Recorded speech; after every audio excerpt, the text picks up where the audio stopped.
नमस्कार दोस्तों, आपका बहुत-बहुत स्वागत है हमारे यूट्यूब चैनल पे जिसका नाम है रियल क्राइम स्टोरीज़। दोस्तों, आज की वीडियो शुरू करने से पहले हम आपसे एक छोटी-सी रिक्वेस्ट करना चाहते हैं। अगर आप हमारे चैनल पर नए हैं, तो चैनल को ज़रूर सब्सक्राइब कर दीजिए और साथ ही अपना नाम और अपने शहर का नाम कमेंट बॉक्स में टाइप कीजिए, ताकि अगली वीडियो में हम आपका नाम और आपके शहर का नाम अनाउंस करके आपको एक शानदार शाउट आउट देंगे। तो चलिए शुरू करते हैं आज की एक खौफनाक सच्ची घटना। नमस्कार। आज तक आपने बहुत सारी घटनाएं सुनी होंगी जिनमें घटना होने के बाद पुलिस कंप्लेंट होती है, पुलिस मौके पर आती है, खोजबीन करती है, अपराधी को पकड़ा जाता है, चार्जशीट फाइल होती है, अपराधी को अदालत में पेश किया जाता है और अदालत की सुनवाई के हिसाब से उसे सजा हो जाती है। अगर अपराध कत्ल का है तो कोई ना कोई वेपन, वहाँ पर कोई ना कोई हथियार जरूर मिलता है। लेकिन आज की घटना कुछ अलग है।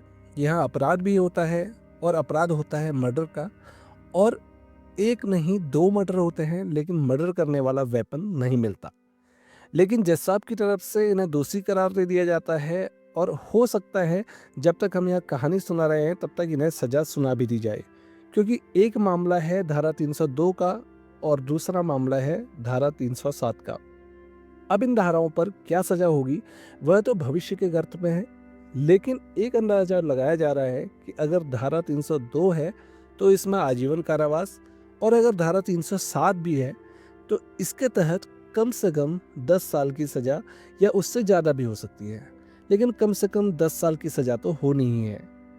लेकिन कितनी सजा होगी और क्या सजा होगी, यह सब माननीय न्यायालय और न्यायाधीश के विवेक पर निर्भर करता है।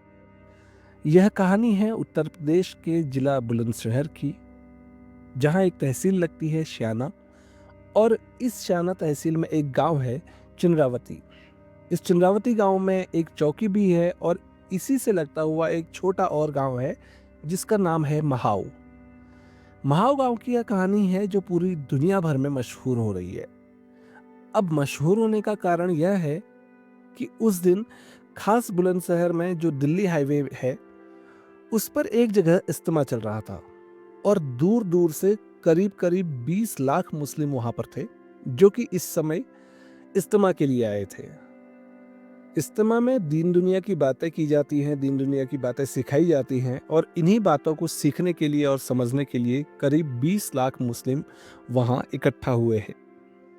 इज्तिमा खत्म हो चुका था और सभी लोग अपने अपने घरों की ओर जा रहे थे और कुछ लोग हंगामा प्रदर्शन कर रहे थे। और इनमें से एक व्यक्ति जो कि उत्तर प्रदेश पुलिस में बतौर इंस्पेक्टर तैनात थे, उनकी हत्या हो जाती है, या फिर कहें कि वह शहीद हो जाते हैं।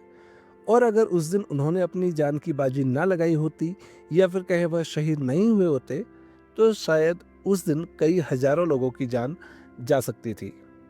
यह पूरी कहानी क्या है, पूरा माजरा क्या है, इसको समझने के लिए हमने इसी केस के एडवोकेट मिस्टर यशपाल सिंह राघव जी से बात की। हम चाहते थे कि वह हमारे इंटरव्यू में आए, लेकिन कम समय होने के कारण वह नहीं आ पाए, और उनकी जुबानी जो कहानी हमें पता चली, उन्होंने हमें बताई, वह आज हम इसी कहानी के माध्यम से आपको समझाने की और बताने की कोशिश करेंगे।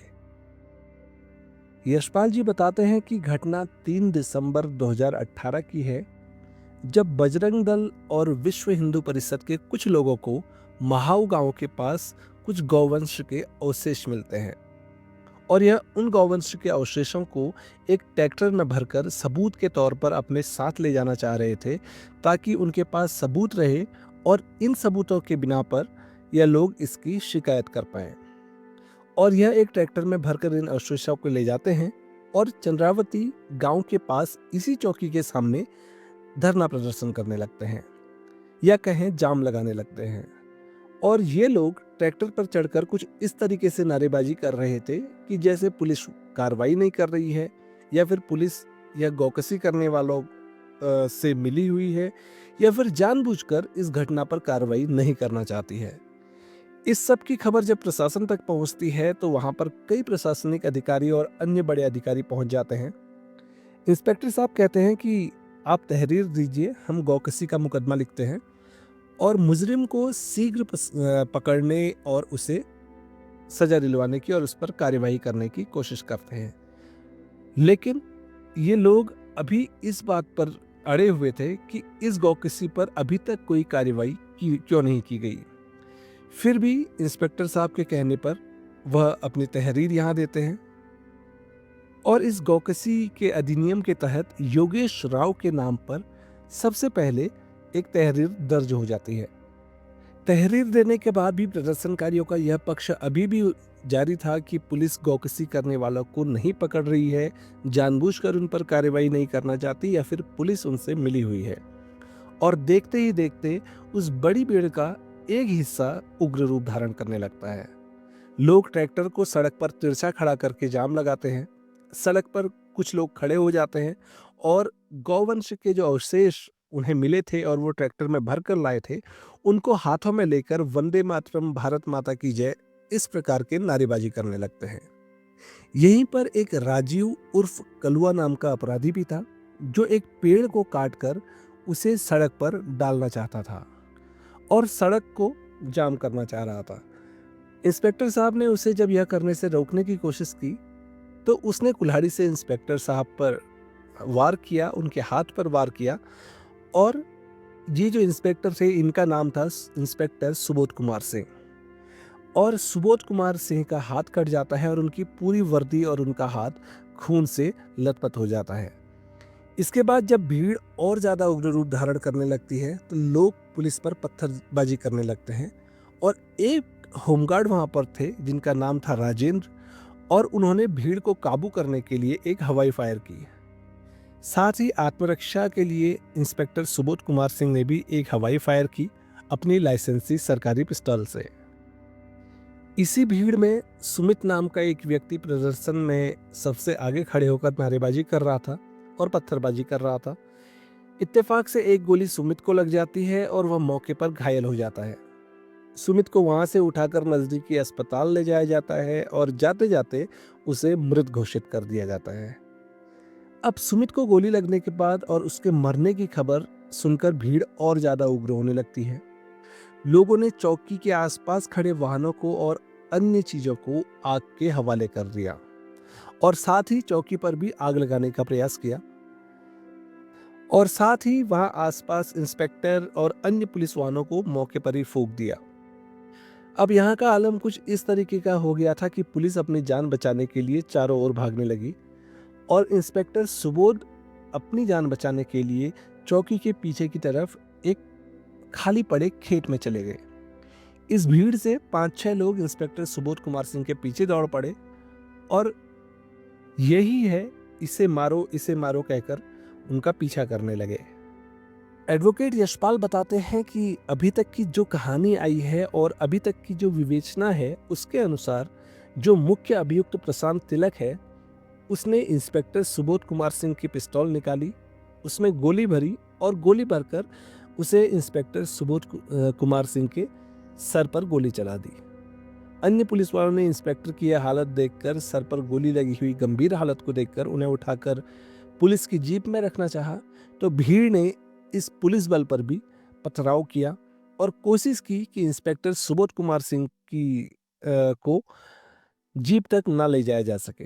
बड़ी मुश्किल से भीड़ को थोड़ा तितर बितर करके इंस्पेक्टर सुबोध सिंह को CSC लकाउटी लाया गया। लकाउटी में डॉक्टरों ने उनकी जांच पड़ताल करके उन्हें मृत घोषित कर दिया। मुस्लिम समुदाय का इज्तिमा चल रहा था और प्रशासन ने बड़ी सूझबूझ से सारे रूट्स को डाइवर्ट करके बुलंदशहर में एक बहुत बड़ा हिंदू मुस्लिम मामला होने से बचा लिया। एडवोकेट यशपाल जी बताते हैं कि अगर उस दिन प्रशासन सूझबूझ से काम नहीं लेती तो इस हिंदू मुस्लिम की आग में पूरा हिंदुस्तान जल सकता था। उन्होंने बताया कि जो एक प्रदर्शनकारी सुमित, इसमें गोली लगने से जिसे मृत घोषित किया गया था, उसके घर वालों ने बहुत कोशिश की उसे शहीद का दर्जा दिलाने की और इसके लिए अदालत में एक मुकदमा भी दायर किया गया। इस मामले की जांच के लिए अब गवर्नमेंट ने SIT का गठन किया है और इस SIT में कम से कम 5 विवेचक थे और CO राघवेंद्र सिंह को इस SIT का इंचार्ज बनाया गया था और उन्हीं के अंदर 3-4 इंस्पेक्टर रखे गए थे और इन्हीं लोगों ने इस मामले की सघन रूप से जांच की थी। और इस विवेचना के बाद उन्होंने 44 लोगों के खिलाफ अदालत में याचिका दायर की थी कि इन 44 लोगों में एक व्यक्ति जो सबसे आगे दौड़ रहा था वो नाबालिग था। उसके खिलाफ आज भी बाल न्यायालय में मामला पेंडिंग है, उस पर कार्रवाई चल रही है। और 5 लोग जिसमें कुलदीप, चंद्रपाल, ओमेंद्र और अन्य 2 लोग हैं। जैसा हमने पहले भी बताया कि एडवोकेट साहब ने हमें बताया था कि धारा जो इस पर लगी है 302 और 307 के तहत अधिकतम सजा या आजीवन कारावास या फिर फांसी की सजा हो सकती है। लेकिन यह माननीय न्यायालय और माननीय न्यायाधीश के विवेक पर निर्भर करता है और आरोपियों को क्या सजा सुनाते हैं। और अन्य लोगों पर जो है केवल धारा 307 या इसके तहत आजीवन कारावास या फिर 5 से 10 साल की सजा कुछ भी हो सकता है। यह भविष्य के घर में है या फिर माननीय न्यायाधीश के विवेक पर निर्भर करता है। एविडेंस के अनुसार, विवेचना के अनुसार सुमित को जो गोली लगी थी वह इंस्पेक्टर सुबोध कुमार सिंह की जो लाइसेंसी सरकारी बंदूक थी उससे निकली हुई गोली थी। हमारे यह पूछने पर कि फिर वह वेपन इंस्पेक्टर की रिवॉल्वर बरामद क्यों नहीं हुई, तो एडवोकेट साहब ने बताया कि एसआईटी टीम की विवेचना के अनुसार जब प्रशांत को, जो मुख्य आरोपी था जिसने इंस्पेक्टर के सर पर गोली मारी थी, उसको पीसीआर में लिया गया, पुलिस कस्टडी रिमांड पर लिया गया और वेपन बरामद करने का प्रयास किया गया, तो इंस्पेक्टर साहब का जो सरकारी लाइसेंस वाला रिवॉल्वर था उसने अपराध करने के बाद, गोली चलाने के बाद एक नहर में फेंक दिया था। हमारे यह पूछने पर कि फिर इसमें बजरंग दल और अन्य दलों का नाम कैसे सामने आया, तो यशपाल जी ने बताया कि योगेश राव, जिसका नाम पहले भी हमारी कहानी में आ चुका है, वह उस समय बजरंग दल का जिला संयोजक था और जिला पंचायत सदस्य भी था। और एक दोषी जिसका नाम सचिन है, जो दोषी सिद्ध हो चुका है, वह वर्तमान में भी भारतीय जनता पार्टी का मंडल अध्यक्ष है। यह पूरी जानकारी थी जो हमें एडवोकेट यशपाल ने दी, जो कि सीधे तरीके से इस केस से जुड़े हुए हैं, जिन्होंने अपने एविडेंस, अपने आई विटनेस को अदालत में पेश करके यह सिद्ध किया कि यह घटना हुई थी और यह 44 लोग इस घटना में शामिल थे। दोस्तों, इस घटना को सुनाने का उद्देश्य किसी को परेशान करना या किसी को ठेस पहुंचाना बिल्कुल भी नहीं है, बल्कि आपको जागरूक करना है, आपको सजग करना है। अगर आपको ये कहानी अच्छी लगी हो तो हमें सपोर्ट करने के लिए और ऐसी ही सच्ची घटनाओं को सुनने के लिए हमारे चैनल को सब्सक्राइब कर दीजिए, वीडियो को लाइक करके वीडियो को ज़्यादा से ज़्यादा लोगों में शेयर कर दीजिए।